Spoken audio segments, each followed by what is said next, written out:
Coming up on Cardinals Insider, watch Michael McGreevy pitch in his hometown. So I take a peek and I see my parents sitting there while I'm pitching against the Padres. It's really humbling, it's really cool. Plus, hear from the mad Hungarian himself. He goes, nah, he's too emotional, too hyper. You know, you got to make him a reliever. And later, you see the dog poking at the end. Here we go. Those stories and more on our brand new Cardinals Insider.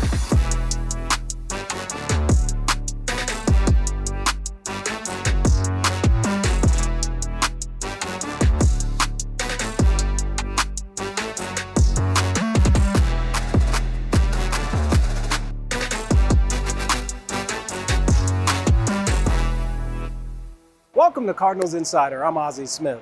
Recently, rookie Michael McGreevy got the opportunity to pitch in front of family and friends in San Diego. It was a special day that turned into a win for all in his hometown.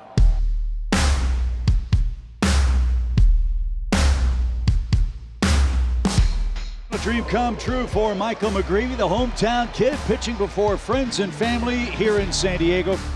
Way to finish with a flourish, Michael McGreevy. I grew up going to the San Diego Padres games when I was younger. I grew up a San Diego Padres fan, no longer a fan of the Padres anymore, just a Cardinals fan now. But to have a bunch of family and friends there, the people who supported me in this pursuit of this dream that I now get to call a job, is just everything to me. And to see them in the stands, I take a peek and I see my parents sitting there while I'm pitching against the Padres, it's really humbling, it's really cool, and I couldn't have asked for anything better.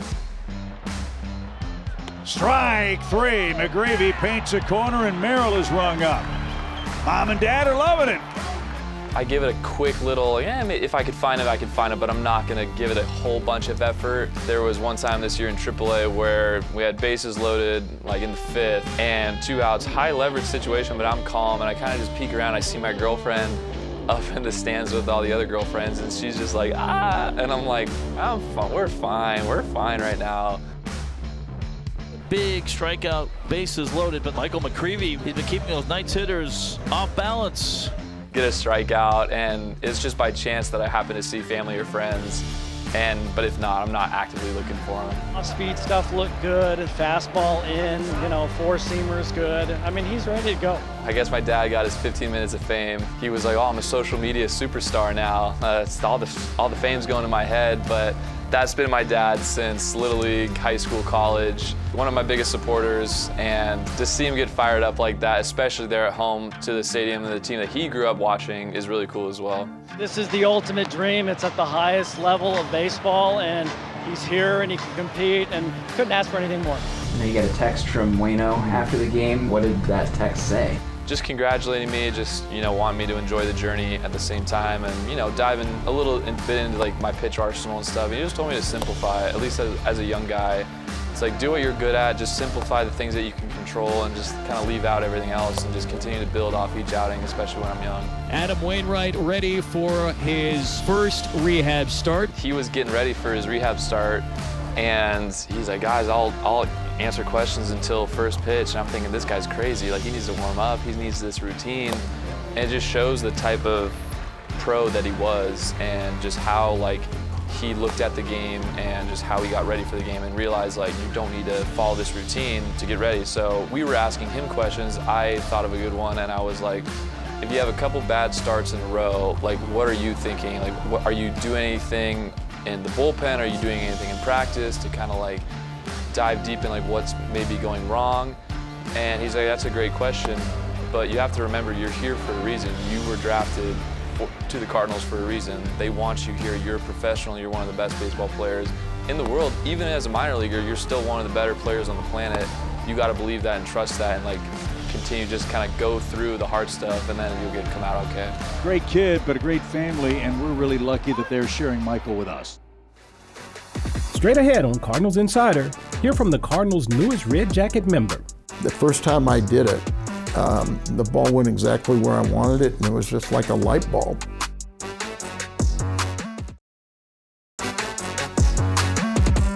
Hrabosky was one of baseball's most fiery relief pitchers. Known for his intensity on the mound, he became a fan favorite and has now earned a place in the Cardinals Hall of Fame.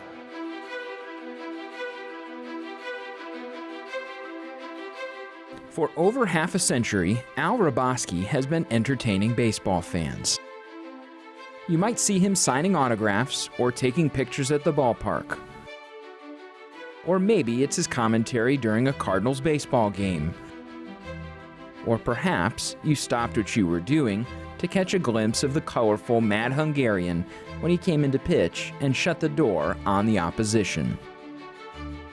However you followed Al, it's always been entertaining, and it's led him to the Cardinals Hall of Fame. The Mad Hungarian goes to work and pitches and struck him out! As Hrabosky struck Cedeno with the ball, the umpires are trying to pull him apart. Hrabosky was the Cardinals' first-round draft choice in 1969, and at the age of 20, he was called up to the big leagues with the club in 1970, a promotion that changed the Cardinals and also the game of baseball. A lot of people don't know why I got picked up at 20 years of age, and it all has to do with Curt Flood. The Curt Flood trade. When he refused to go to Philadelphia, Willie Montanez, Byron Brown, I think a couple others were involved in that trade. But at June 15th of 1970, the Cardinals owed Philadelphia a player. They could pick anybody in the Cardinal organization that wasn't on the active 25-man roster. And the thought was it was going to be me, so that's why I came up on June 14th of 1970. Originally, the lefty was signed and developed as a starter, but it was another Cardinals Hall of Famer who thought the path to the big leagues was out of the pen for Hungo. Actually, it was Whitey Herzog. In 1971, we didn't have an instructional league team, and Whitey was running the Mets farm system. Bing Devine, the Cardinal general manager, had given Whitey his first job outside of playing, and he said, he asked if Mike Tyson, Ed Kerpeel was our #1 draft pick that year, and myself go to the Mets instructional league team and play for them. And Whitey wrote a very favorable report on me, saying that, no pun intended, but I could be a short reliever. And I remember him telling me that Bing's called him and said, you know, what's the deal? All of our guys think he's going to be a starter. He goes, nah, he's too emotional, too hyper. You know, you got to make him a reliever. And so then it was kind of the thought process that I'd be a reliever. A reliever was born. Hrabosky bounced between MLB and the minor leagues for 3 seasons after his debut, before finally sticking with the Cardinals in 1974. A reliever was here to stay, and so was a new fan favorite in town.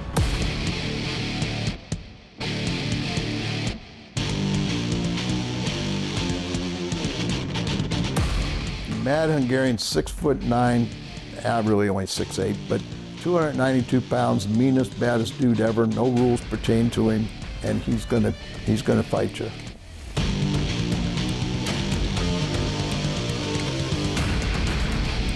The Mad Hungarian was born, and in many ways, Al was ahead of his time.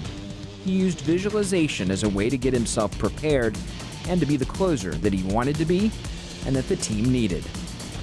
During the All-Star break of '74, I was on somewhere I chipped a tooth, and I'm not a fan of dentistry.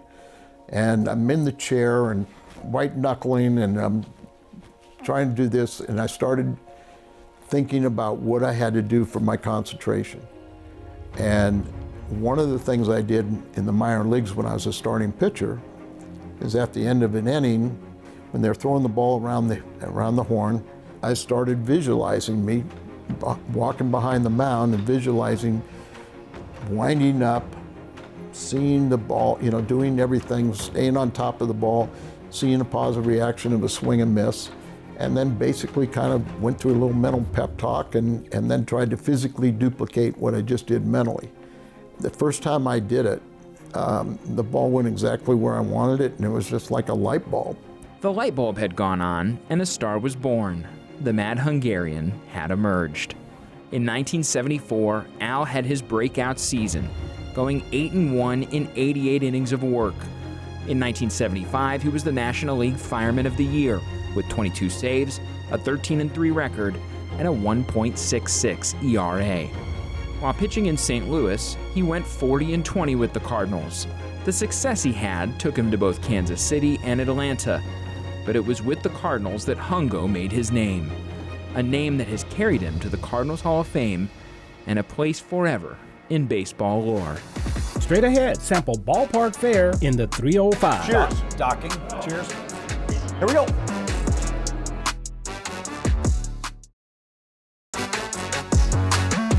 One of the best parts about going to a game is exploring all the food options a ballpark has to offer. TV broadcasters Chip Carey and Brad Thompson did just that on a recent road trip. Check out the latest addition to what we like to call Ballpark Buffet. Okay, Cardinals Nation, here we are in beautiful South Florida at Lone Depot Park, where baseball with, shall we say, a Caribbean flair is the name of the game. And Brad Thompson, that's really the story of the ballpark food here. It's really a unique experience. It is for sure. Look, we got a lot of different things. First off, we're going to start with this Colombian hot dog. So we've got pineapple sauce. We've got the old pink sauce again. Pink sauce again, and green sauce. All right. Okay, let's give it a whirl. Which end are you going with first? I'm going to try that end. Okay. Seems less messy. Okay. Here, make sure you get dog though. I got to get. I'm going to take off some bun. You know. Okay. Oh, there it is. Yep. Hey, you see the dog poking out the end. Here we go. That pink sauce, that hits. A little avocado cream on top. Yeah. I'm in. Got to go with cream. Yeah, I would definitely. Would you order that? I would order that. Okay. I'm going to go with the pineapple side. Yeah, get the backside of that bad boy. Yeah. Here we go. It's very messy. Here we go. Pineapple, pink sauce, and a hot dog. Yep. Whatever that crunch is on top really works with that too. Mm-hmm. I like it. I like the pineapple. I'm traditional mustard dog usually, but that's got some flavor to it. Okay, so we're going to put this to the side. Okay. Our crew's going to destroy this, by the way. Yeah. The next thing is a take on fried cheese. You like fried mozzarella, right? Yeah, who doesn't? Okay, but this is not fried mozzarella. This is, what do they call these? Taqueños. Oh, let me open the sauce. And the sauce is a guava sauce. Guava? Do you like guava? Let's both get in here on Yeah, this. go. All right, go. So let's see. Wait, we got the toast. Hold on. Cheers. Docking. Cheers. Here we go. You can't mess that up. We're good. That's fantastic. How many Redbirds on this one? 6.5. 6.5. We didn't rate the dog, by the way. 7.5. 7. Okay, so we're doing pretty good. You gonna finish that? Yeah, I'll eat that. Finish that. All right. Last but not least, this is the messiest of the items, we're told. Maicitos, ground up chicken, potato chips. Okay. Green and pink sauce. It's got some layers to it. And corn. Corn. Okay. Cheese. All right, get in here, Chip. Oh, yeah. Get a fork. You ready? Cheers.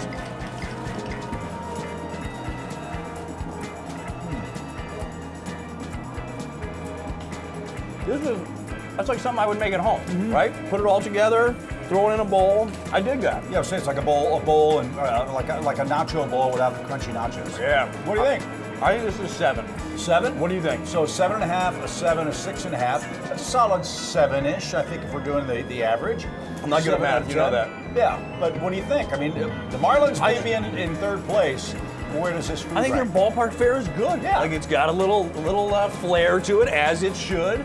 I'm digging it. I think this is one of the better ones we've come to. Yeah, I mean, I can't pronounce any of it, but I know I can eat it. So, Cardinals Nation, hope you enjoyed this trip down to Miami. Brad is going to finish that up, and we're going to finish off the Marlins and hopefully sweep them tonight. That would be great. And still on deck, hear from Hall of Famer Edgar Renteria. But for now, stay with us. There's more Cardinals Insider after the break.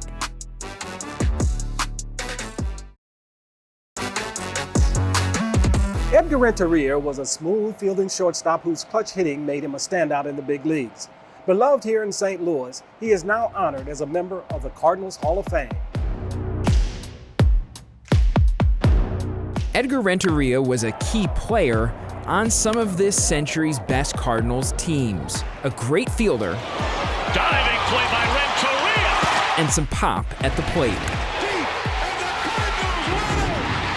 He won a World Series in Miami before arriving in St. Louis, but he's strongly identified as a Cardinal, spending longer here than anywhere else, 6 of his 17 big league seasons. From 1999 through 2004, Edgar was a constant presence, never playing fewer than 141 games in a single season. Those starts came with production. 2 Gold Gloves, 2 Silver Sluggers, 2 All-Star nods.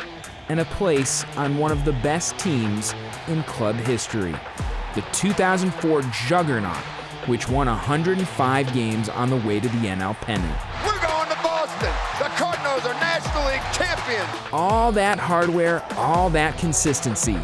No wonder Edgar now finds himself among the plaques at the Cardinals Hall of Fame. For Cardinals Insider, I'm Brett McMillan. This is the 10th season of Cardinals Insider, and we're celebrating by revisiting some of our favorite features from the past 10 seasons. In 2019, Yadier Molina invited Cardinals Insider to cover his home run derby in Puerto Rico. Take a look.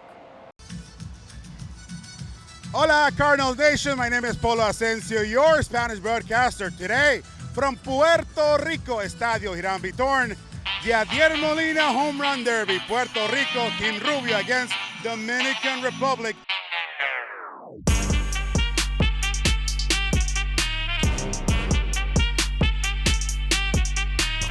It's an event that is to get money for the kids. They need help, so Yadi does these things to do that. So first of all, they have a home run derby, Dominican against Puerto Rico, and then a game.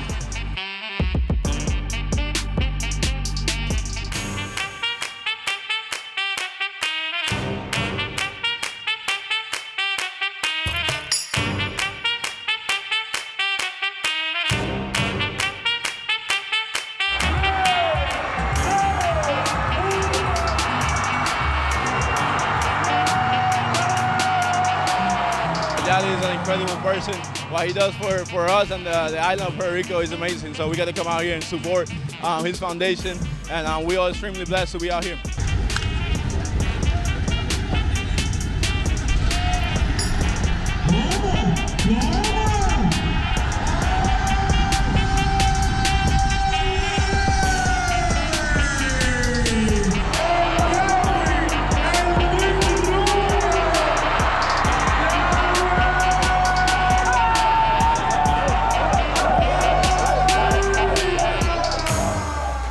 When we return, you ask, I answer. It's Ask Ozzie after the break.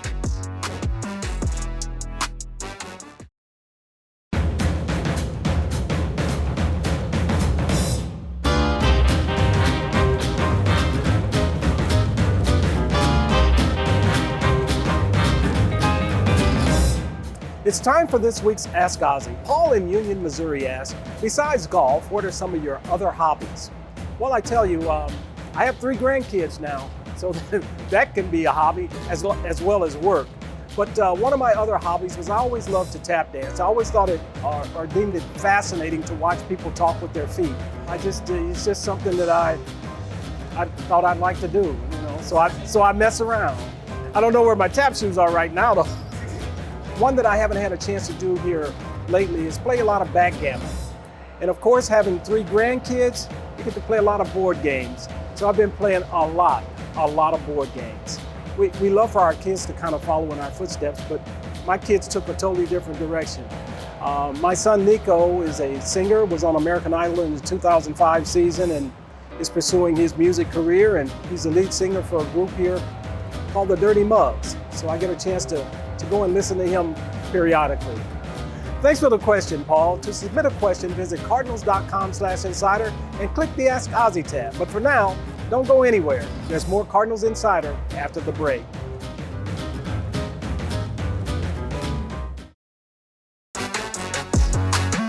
The 1985 Cardinals are known as the Runnin Redbirds. They captured the hearts of baseball fans and even nabbed the National League pennant.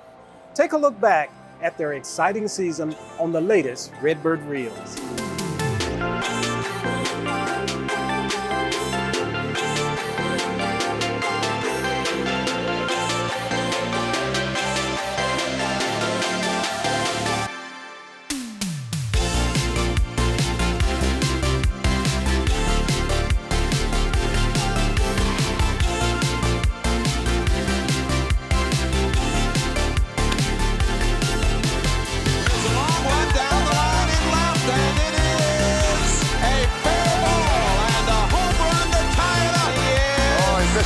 But he's going to try it. Now he's going to score. Nobody's there to cover home. And Tudor 30th win. Swing and a bouncing ball to third. Pendleton throws. That's the winner. Tommy Hurt could have a grand slam. Tommy Hurt does. There's not a seat cushion to be taken home tonight.